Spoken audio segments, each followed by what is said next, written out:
have a very jam-packed presentation that we're very excited to hear. Today we have the culture of care approach and university clubs fostering supportive communities. With us today, we have session panelists Dr. Kimberlee Bowe, Amera Schaefer, Dr. Kristin Ballard, Dr. Lisa Smith, and Jamie King. We are very excited to hear them speak.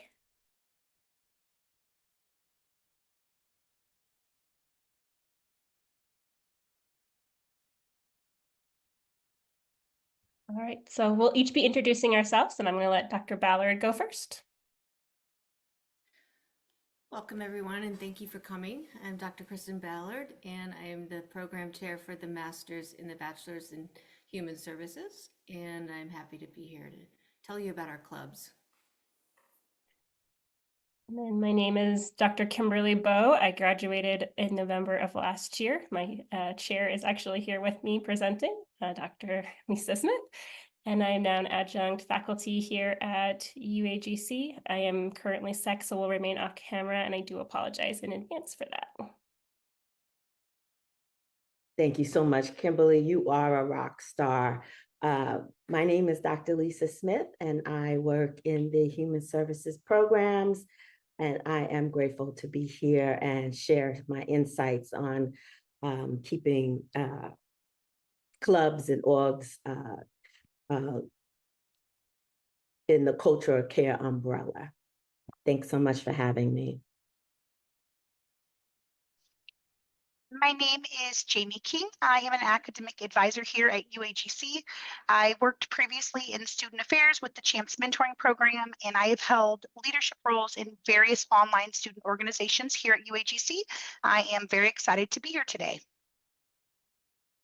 Hi, my name is Amera Schaefer. I am the president of the Human Services Club. I am looking very forward to sharing my thoughts and hearing any questions from you all after the presentation.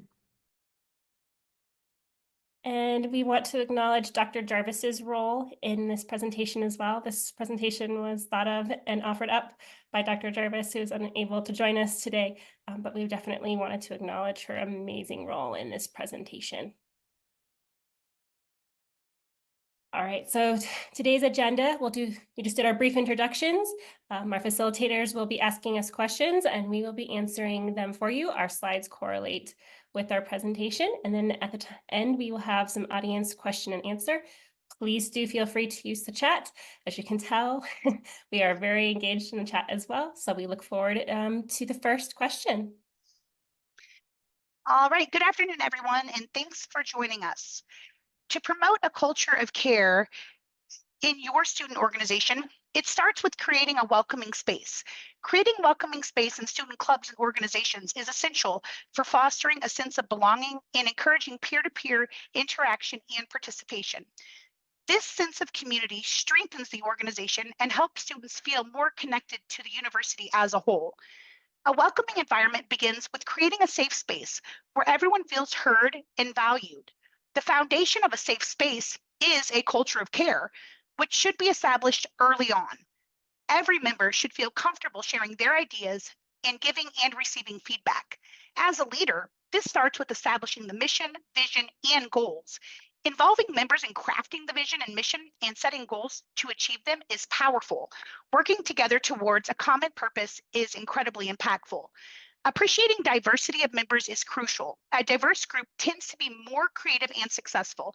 Leaders must create an environment where members can express themselves freely, starting with explicitly welcoming everyone. Opening meetings with icebreakers is a great way to set a welcoming, engaged, and relaxed tone. Icebreakers provide an opportunity to get to know each other and build rapport. They can be games like Would You Rather, a scavenger hunt, Two Truths and a Lie, or simply just asking a question to start the conversation. Encouraging members to be themselves includes supporting the use of preferred pronouns, flexibility in meeting times, and offering multiple options to accommodate students' busy lives. Recording meetings ensures that members who miss a session can catch up. Leveraging technology such as social media engagement and video conferencing tools like Zoom is critical, especially for online operations like UAGC. Clear expectations, guidelines, and rules should be easily accessible to all members. Clear expectations foster a more collaborative and productive environment, reduce misunderstandings, and improve group morale. Finally, encouraging feedback is vital. Giving members the opportunity to voice their opinions and concerns through surveys conducted quarterly helps gather sensitive feedback and ensures the organization is moving in the right direction. With that, I'd like to transition to our esteemed colleague, Dr. Kristin Ballard, who will take the lead from here. Dr. Ballard, the floor is yours. Thank you, Jamie. So today we're exploring how creating a culture of care in online higher education can be strengthened through clubs and group involvement for students, staff, and educators alike. So I want to share with you some special and positive collaborative experiences from our Human Services Club. In 2023, we invited the Human Services Professional Organizations Director, so that's the National Organization for Human Services, so the director and his adult son, to present to the group during Pride Month. This was a very moving and candid presentation and discussion based on the trials and tribulations and actually the emotional wins related to the director's son's, Matt's, life as a female impersonator for entertainment purposes, and how these female impersonator shows can be both perceived incorrectly or misunderstood by others. So we learned a great deal from our presentation, and I really honestly don't think there was a dry eye in the virtual room after seeing that or hearing what he had to say. Not only were we able to collaborate with our national organization for human services, but we were also able to share an important human interest story to help create awareness. So also, we've collaborated with a number of clubs for their events and attended their meetings and asked them to attend ours. The military club, the psych club, Raising Our Voices, hopefully soon the newly formed student government, just to name a few.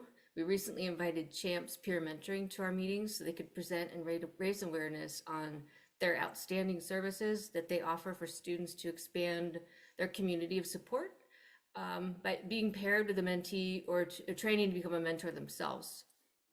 Their presence at our meeting was beneficial because a lot of the students just didn't have any idea what Champs was or what they offered, and it's such a valuable resource that I think all students should be able to look into that and take part in their virtual gatherings. They have a lot of fun and they have a sense of belonging, and they create community and great swag giveaways. So those are just a few examples of club partnering and collaboration, inclusive efforts, as we do hold meetings twice a month, and then we have big events like 3 to 4 times a year. And I like to think of the UAGC Human Services Club and the other clubs as a learning environment where empathy, support, respect, and human connection are central to the experience. And it's about prioritizing well-being, relationships, and a sense of belonging. Thank you, Dr. Ballard. Next up, Amera, how do you balance inclusivity with unique identities or interests of different club members, ensuring that the club feels like a space for all? Thank you. So there is a key distinction between, creating safe spaces and brave spaces. They're both absolutely wonderful. Brave spaces also add that component of acknowledging that meaningful inclusion requires some discomfort. So it's kind of like when you're learning any new skill, or you're, meeting a new group for the first time. There's always that awkward period where you're getting to know each other. This means that a lot of times it is helpful if you establish some guidelines with the group to empower your group to learn best how to work together and productively work through conflict. When different identities and perspectives interact, this can happen quite often. And research has shown that, when we name and normalize that discomfort or how we're going to deal with it with some structure, participants will engage more authentically. So one component that a group could do is just to begin a community agreement. So essentially just sharing, how you're going to balance individual responsibility and collective responsibility, how long you all are going to take to respond to emails, and how, a group is going to handle if a conflict arises. And, maybe they take a break and they come back 24 hours later and talk about the issue over email and those types of things. Developing psychological safety is also equally important. So everyone's been in a Zoom meeting where, you may not want to ask the question because you don't want to feel informed or feel like they may have already talked about it. that's the exact kind of environment you would like to avoid. So you really want to ensure that you're creating a space for both creativity and inclusion, where people don't feel like if they ask something, they're going to be judged or be embarrassed. And so this is really important. And one way a leader can do this as well in any group is really just model that vulnerability. If you all are talking about something new, just asking other people for their opinion, sharing that, maybe you're unsure of yours or you would like further input. For designing an intentional gathering or thoughtful gathering spaces, this is critical as the structure of a thoughtful gathering space really enables more authentic freedom in spaces. It allows folks to feel like they can participate without being in an overly rigid environment. So it's some of the things that Jamie's wonderfully pointed out in her piece, where you're asking for people to what's the best time for them to meet, asking them to speak through surveys, and really making sure that you're including everyone in the different ways they want to communicate and learn. The next thing here is reducing the stereotype threat. So there are decades of research just showing how awareness of negative stereotypes can sometimes stop somebody from participating. This can be from anything, what an introverted person can be perceived as, or, an overly extroverted person, or, anything in between. And so, members fear confirming those stereotypes when they're working in a group and may self-censor themselves, which really limits what ideas and perspectives are available to the group.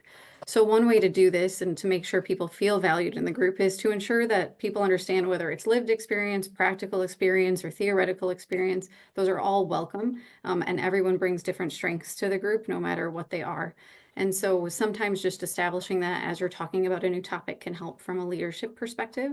And then fostering belonging without assimilation is just a way to say that true belonging really lets people maintain their unique identities while also still feeling part of the whole group. And belonging is really critical also to student success. So research has shown that higher engagement levels occur and higher levels of retention of different types of members with different perspectives or different ways of living are all more apt to engage when they feel like they are part of a group and belong.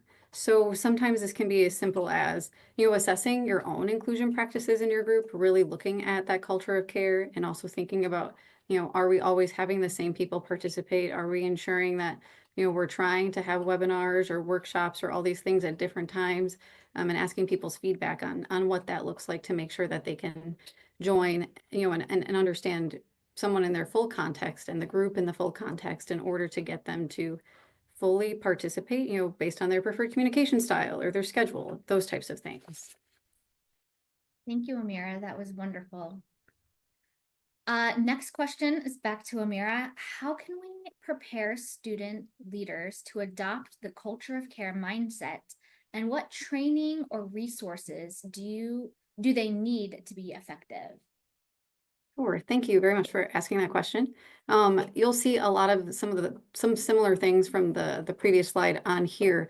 I'm really talking about, showing the importance. And I think you've seen some common themes from what Jamie also talked about, the importance of, having these value placements, really valuing the person and their full context. So, student leaders, have to understand the culture of care principles and applying these pillars. And a lot of times the best way to do that, as fun as this can be for some people and not fun for others, is really just role playing those scenarios or seeing those scenarios in a document and understanding like this is how a best practice of, respecting others and empowering others and advocating for others. And maybe this was, something that could have been improved on with a group, and really sharing those and allowing group members to talk amongst themselves and how those best work out.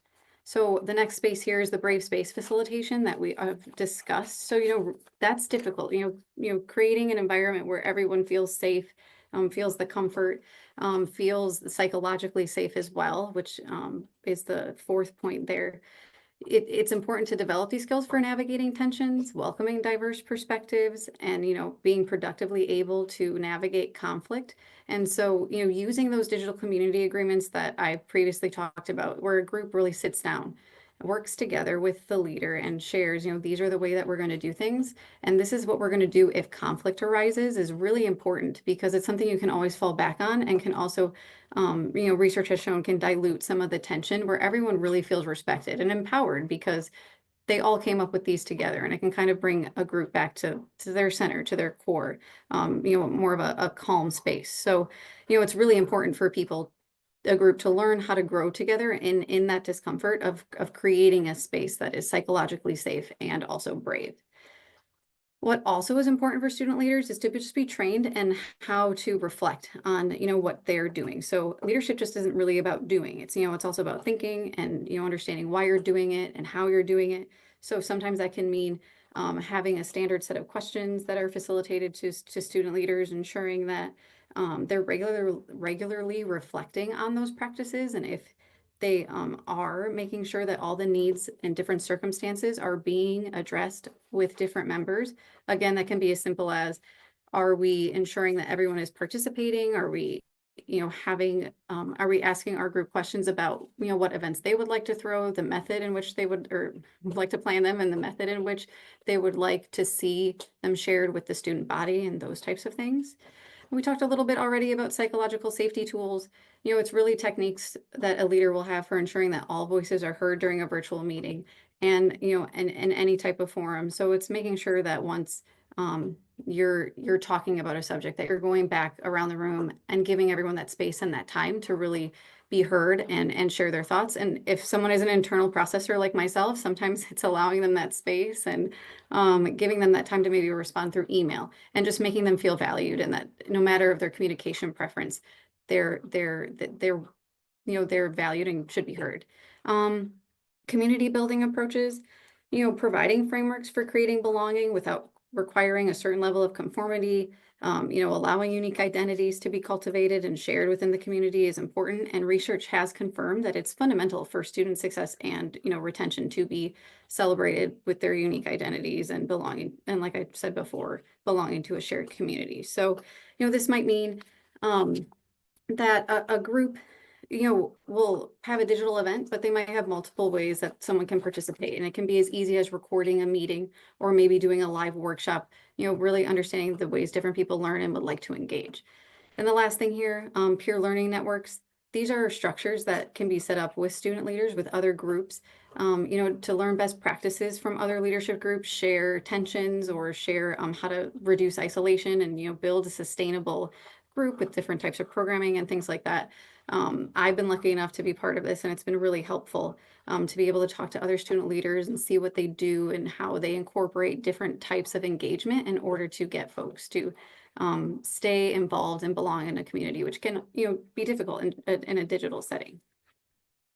So I will turn it over now to our wonderful colleagues, Dr. Lisa Smith and Dr. Kristin Ballard, for the next set. In what ways can university clubs integrate self-care practices into their events and activities without overwhelming students with additional commitment? Thank you so much, Amera. One of the things we need to practice in almost every area of our life, not just our clubs and orgs, is self-care. And with self-care, you can't give what you don't have. If your glass is empty, then you can't share your knowledge, your wisdom, your insights, your positivity with others. So one of the ways in which we uphold these pillars of care with club activity is to pay close attention to our own self-care. And as you see, even when we're sick, we show up like Dr. Bo is today. But one of the ways we can do this is with mindfulness. Many people know about the mindfulness movement, have ideas of how to incorporate it into their life, but they often do not. So first, we want to look at what are some of the mindfulness approaches that I can use myself. There are a lot of mindfulness things that I, as myself, are like, I'm not doing that. But other things that I can do are like morning meditations. I am a hypnotherapist, certified hypnotherapist. So guided imagery is a big deal. I do morning meditations now. I'm on my third set of 21-day meditations from Deepak Chopra and Oprah. So morning meditations can be fit in. Many people don't think they have the time for it, but oftentimes it takes very little time, sometimes 15 to 20 minutes out of your schedule. Some people do a 10-minute mindfulness meditation, but these can be done in the morning before you get out of bed, because you're already in a relaxed state and you're starting to wind up. And so you can do these and take these messages of gratitude and just being in nature. Bedtime yoga. Yesterday we had laughter yoga. We also had it today, and I had never been introduced to that concept, and I thought it was really novel the way we can use laughter with yoga. Bedtime yoga can put you in a safe and calm space so that you can start the relaxing piece. A lot of people don't know how to turn their mind off. It constantly is going and churning and disrupting your peace. So bedtime yoga can really help you start to wind down and start to de-stress and declutter the mind. Those what I call repetitive thought loops can sometimes really prevent you from getting a good night's sleep. So meditation with bedtime yoga, or just affirmations that you are loved and you are safe and you are protected, are ways in which you can feel better. Journaling. I am also a avid journaler. And if I miss journaling, it's almost like I have this drawer and this pull that I really need to get these emotions out so they're not destructive to me or destructive to my family members. So journaling, or what we call morning papers. Some people might have done the Course in Miracles. This is where the morning papers come from, where you turn off all activity, you sit with your thoughts, and you get out all those emotions that you're often not able to explain. Breathing exercises. I like to practice the 9 breath. It is a Qigong practice where you take in deep breaths and fill up your abdomen, and then you hold it in the back of your throat, and then you push it straight up into the top of your head. So breathing exercises can circulate that oxygen. You know, we only get 23% of oxygen from the air. A lot of people need extra oxygen, and many people don't realize that as the longer we live here, we create more toxic air environments. So sometimes you might need new ways to pull that oxygen in and take in more. I love to use those Air Pilot oxygen bottles because it gives me extra oxygen. And then there are book clubs. I've been in a book club for over 20 years, and we have gone through different iterations of it. We used to meet in person, but now we live in different parts of the country. But with universities and clubs, we can have a Zoom meeting, we can meet up, which we find there are numerous book clubs here at UAGC, in which students as well as faculty and staff are reading books and talking about the books and talking about the moral compass of the individuals in the book. And so those are other ways in which we can create inclusivity and celebrate the uniqueness of the people in the groups, especially by the selections that we pick. Can you provide examples of self-care that the Human Services Club has done a lot in this area? We had Suicide Prevention Month. That's usually in September, because suicidal thoughts, what many people don't realize is it can come to any one of us during different times and spaces in our life. A lot of people think, well, that's not me. And I often tell people, you haven't met that issue that may bring that up. So suicide prevention is one way in which we can practice presence and what we call creating the space so that you're heard, you're supported, and more importantly, you're loved. Celebration of Heritage Month. We just celebrated Black History Month. We have Asian Heritage. We have Pride Month, as Dr. Ballard spoke of before. And a lot of people want to see themselves depicted and examples that you find not just in the clubs, but also in the classrooms. So these are unique ways in which we can celebrate different groups of our population. I'll turn this over to Dr. Ballard. All right, I'm gonna have to get with you about those water bottles. Okay, so let's see. My question is, what role does self-care play in building long-term sustainability in student clubs, both for members and for club leaders? So the ideal outcomes are items 1 through 3 on the slide.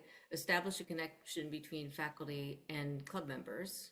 Create a nurturing and supportive environment and nurturing relationships. Increase trust and team building between members. So the question is, how do we get there? How do we accomplish this? So, and I'm speaking just from the Human Services Club as our experience, but our events and meetings are very intentional. I would say more our meetings with the agenda. We have to have an agenda in place, or there's no meeting. We cancel it. We keep our meetings very light and informal, very casual. Kids and pets are more than welcome. Mine are regular. My dogs are regular attendees. Cameras can be on or off. You know, we don't make a requirement either way, and we just hopefully try to meet members where they are, and that quite often can mean at work or cooking dinner, running errands, or taking care of their children, and that's perfectly fine. So the meetings are meaningful and provide a safe, open space for faculty, advisors, and students to share personal details like specifics about where they live, crazy weather they're having, or their hobbies, or what their kids are up to, or what's going on in their classes, or details about their jobs. And, you know, I guess I've noticed a little bit of an increase in all of us logging in a little early or sticking around a little longer to just chat and get acquainted. And this is a really good way to be aware of any pain points or personal struggles that the students and faculty might be experiencing, so we can offer support. And we help lend an ear and be a sounding board for students and leadership team of our club cabinet who may be going through a difficult time or be just overwhelmed in their role. They are definitely doing the heavy lifting in our club. So we just want to be there for one another and encourage self-care and positivity. And our club has something for everyone. You're all invited. Thank you. Thank you, Kristin. Jamie, the next question is yours. Can you provide examples of self-care initiatives that clubs have implemented, and what impact have they had on student well-being and engagement? You're on mute.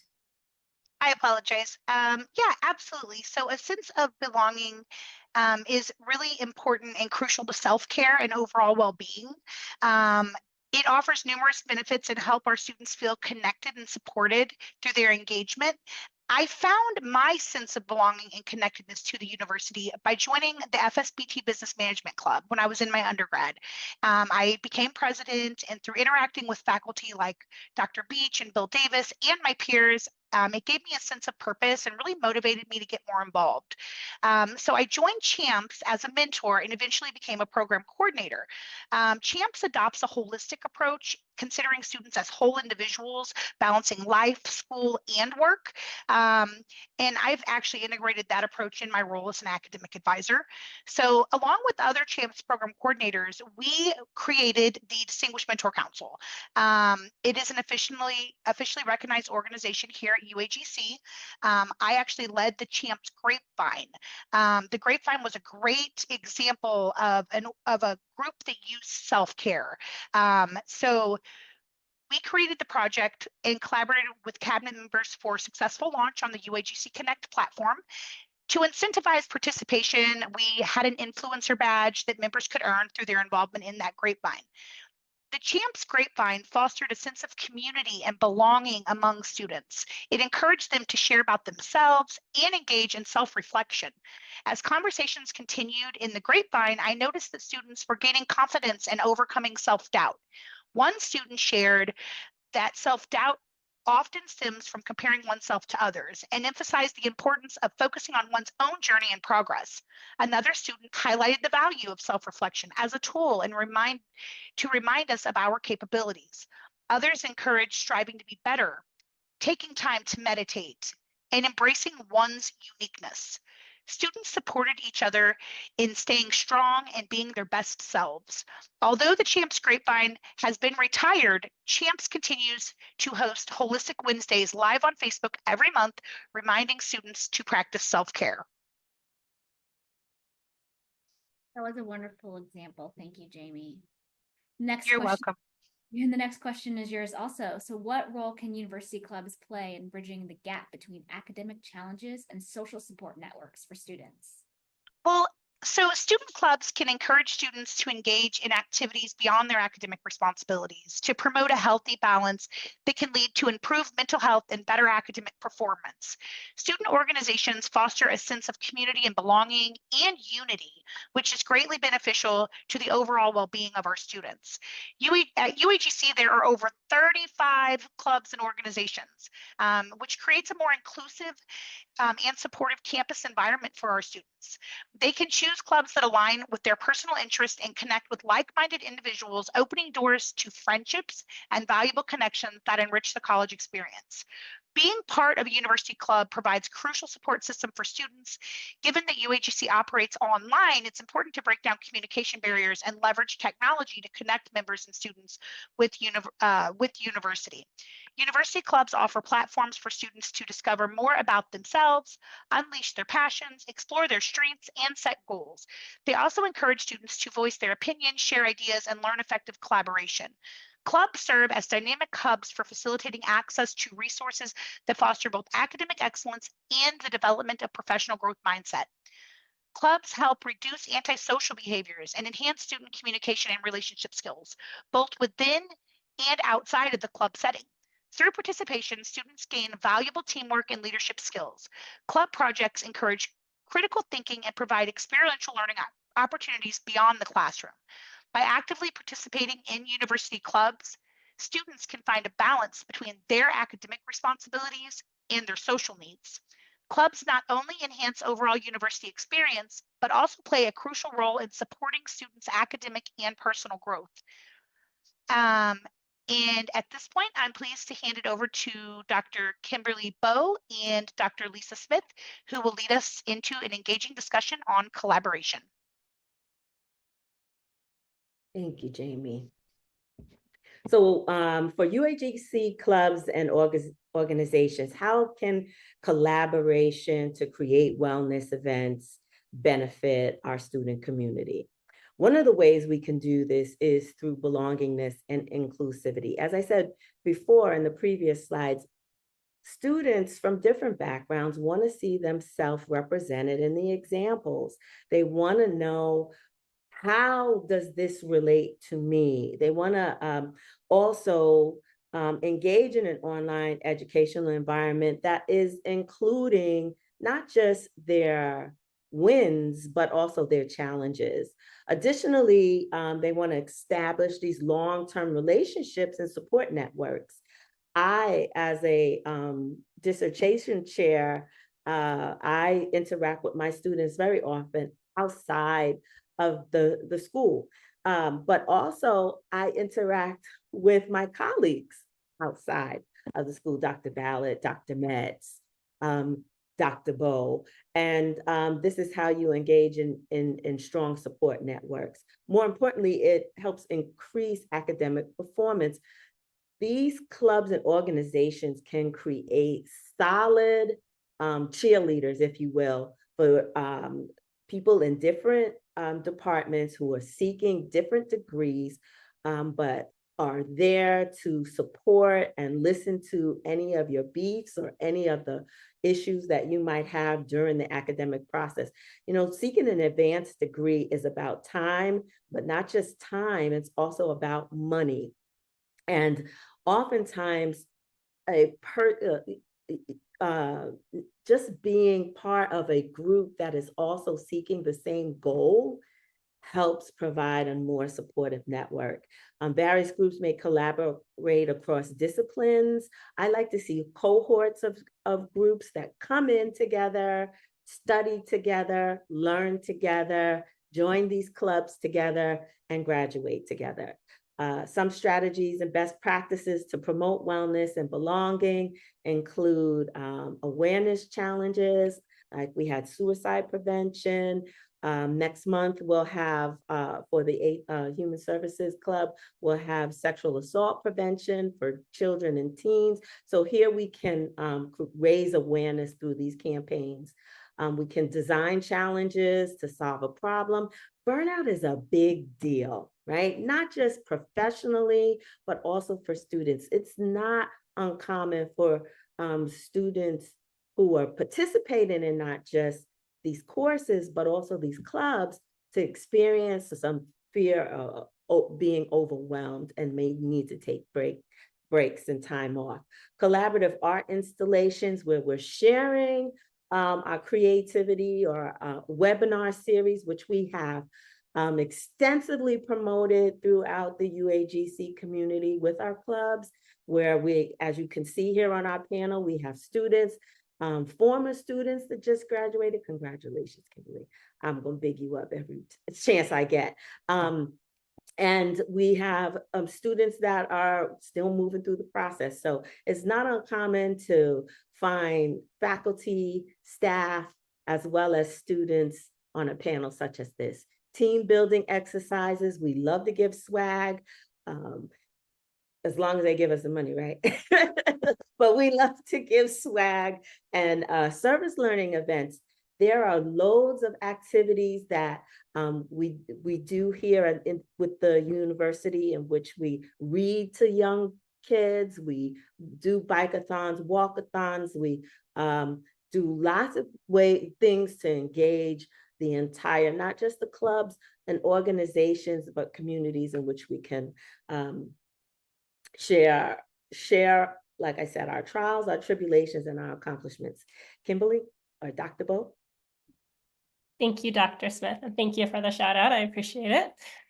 So on the next slide, I have just a quick example to remind us all of what the power of collaboration can bring.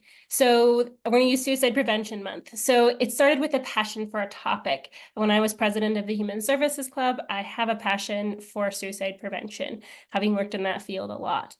And through the willingness to reach out and ask other students and other clubs, came about this beautiful project where we had 4 or 5 different clubs, like CAPSA, the Psych Club, as well as a few others, join us, and we created something that actually still is lasting. So on the UAGC Hub, you can actually go see the results of this collaboration, and it has now become a resource for students. I do believe people still visit this page, which is awesome. And it also allowed us to find allies, right? Because cross-collaboration builds relationships, it builds strategy, it builds opportunities for people to bond. Shout out again to the Psych Club as well, because Sharissa is here. I still get to talk to Sharissa. It's amazing, and I really appreciate that relationship. So again, that's a huge piece of collaboration, is that you get to build these different aspects. And a lot of what Dr. Smith said, and it highlights beautifully what collaboration can bring.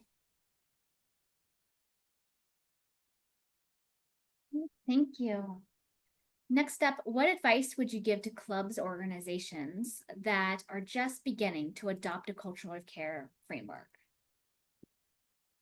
So just a quick reminder, we won't spend too much time on this slide, what the culture of care framework is, right? Communication, advocacy, respect, and empowerment. Those of you who knew me as a student knew that I was a big proponent of student empowerment, right? Making sure that the student voice was heard. And we have some wonderful faculty and staff on this panel and in this Zoom room who are big advocates for students as well. So thank you to all of you for that. And so some of the suggestions that I have would be really take the time to understand the framework from an embodied perspective, right? And that's a different frame than just understanding from a cognitive level. What do those words mean? When you sit with it for a minute, how does your body respond? How do you come forward with this framework from your whole being, rather than just this one side of what you can bring? right? And give students a chance to really use their voices and drive the process. I will speak from the Human Services Club side. Dr. Smith and Dr. Ballard and Dr. Jarvis, all fantastic about really ensuring that the student voice is central, and has been for the entire time that I've known them. And I'm grateful for that as well. And then be strategic, right? Think about ways that you can really engage the students that are there in the club, but also the student body at large, right? There's been several different suggestions that have been brought up by my fellow panelists about how to do that, to think from a bigger perspective, right? Because not only are we serving the members in our club, but really it is everybody at the university, right? We want to invite everybody into this space. Really be an active listener, right? Listen. What are people saying? What is staff saying? What are students saying? What are faculty saying, right? And work from that space. Check your own assumptions at the door, right? Every one of us have biases and assumptions, and we need to check those and be aware of what we're bringing to a space, because everybody has a different perspective, right? And that's beautiful. We love diversity. We love those different perspectives, and we want to make space for those. Ask questions, right? We don't have to know everything, right? Ask a question, right? You might learn something. And that to me is so powerful. Getting to ask a question and coming from the perspective of a beginner's mind, right? Even if we have all this experience, there's always something more we can learn and engage from that perspective. And then find support from other clubs, right? Staff, professors, and mentors, right? Again, this comes back to that collaboration, right? Because again, we are stronger together, right? Again, this is advocacy, this is empowerment, this is respect, right? These are great ways that you can show that. Thank you. Thank you. We have about 5 minutes left and 2 questions left. So the next one is for Dr. Bo again. How do you see the culture of care evolving in university clubs in the next 5 years, and what changes would you like to see? All right, so I'm going to see if I can whiz through this with our remaining time. So I would like to offer that the future is here, right? Because we have seen so many different things have evolved, at least since I came to the university, right? Student government is one piece, right? And that student liaison position that's on student government to really actually engage the clubs as well as the student body, right? And then clubs have really becoming advocates for students, right?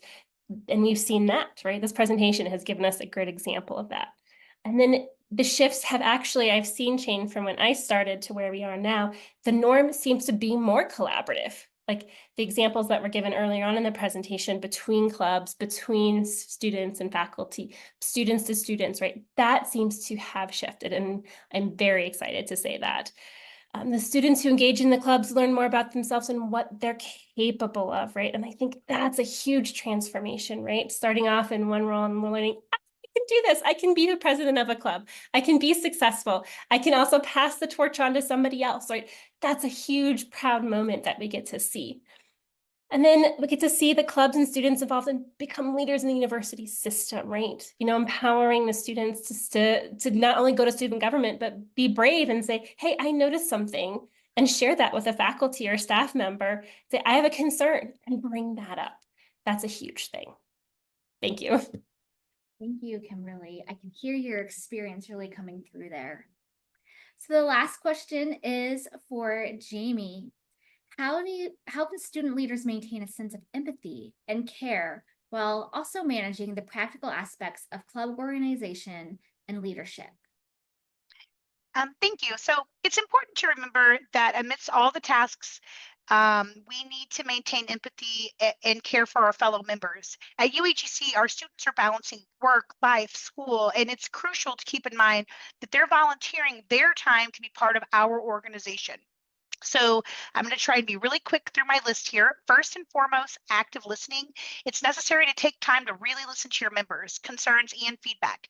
It shows that you value their input and helps you understand their perspectives better. Equally as important is open communication.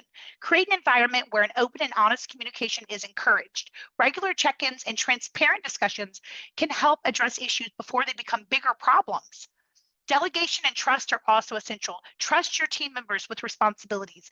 Delegating tasks not only lightens your load, but also empowers others and shows that you have confidence in their abilities. It's also important to employ empathy in your decision making. When making decisions, think about how they're going to impact your members. Try to find solutions that balance the needs of the club and the well-being of its members. And do not underestimate the importance of self-care as a leader and caring about yourself. Don't forget to take care of yourself too. As a leader, if you're well rested and mentally healthy, you'll be better equipped to support your team. Finally, recognition and appreciation. Regularly acknowledge and appreciate the effort of your members. A simple thank you can go a long way in boosting morale and fostering a positive club culture. Empathy and practical management aren't mutually exclusive. Together, they can lead to a more cohesive and motivated organization.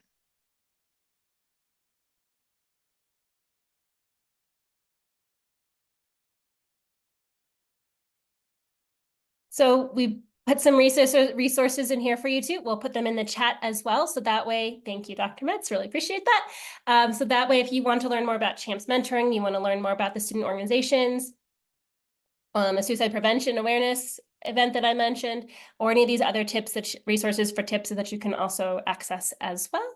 And then our final slide is our references from our presentation.